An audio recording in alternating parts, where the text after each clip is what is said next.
Yeah, look, I think I would say, look, people ask the question to me 3 to 5 years. To be honest, no one thought 5 years back we are going to be here. So I would hate We have to to be talk about five. predictive. Yeah, that's it. So I would say about 3 years, right? So I'll let me talk about 3 years because I feel that's more realistic. Mhm. It might be a good goalpost for us to aim at. So I would say CDPs, the adoption of CDPs at the moment are only these big companies, the enterprise level, Mhm. like the big companies like Amazon and let's say Singtels and let's say the Airtels in India and even let's say your sort of big boys in the market are sort of even like say companies like Ferrari and stuff who basically are coming up with the CDP, who are investing, who are harvesting on first party data. I Mhm. feel at 3 years time from now, in the next 3 years, you will see a lot of mid markets and medium sized companies as well investing a lot in it because there's no DMP anymore. And a lot of these CDPs are coming up with these sort of connectors with Facebook and Google and whatnot. So you don't really need a DMP. You actually Yeah. can do a lot with CDP. So for sure, that's something where people are going to look at. And it sort of congregates IT, marketing, multiple data sets around. So it's like this Yeah. one database, but everyone will use, right? Even data science team, who's a part of IT, will use it.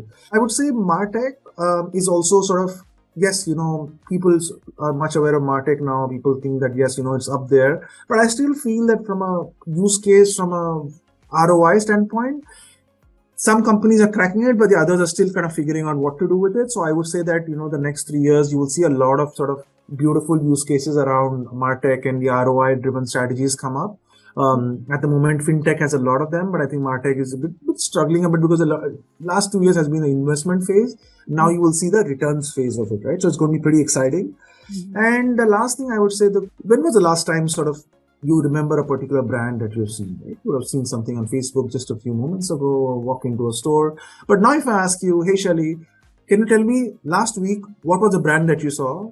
You might not even remember, you might tell me one name or two. So I think the big question is going to be, there's so much competition out there. There's so much of screen space, time for a customer. There's so much of sort of, I'm overwhelmed by information. How can brands get more customer face time and how can brand get that recall, right? It's the old marketing metric called brand recall. Mhm. Now, how do you make sure that in a crowded tablet world, in a crowded mobile space, so many things popping up everywhere, you walk into a store as well, there's so many displays and all that, how do you ensure as a brand that you get in more sort of customer face time is probably the third element I would mention.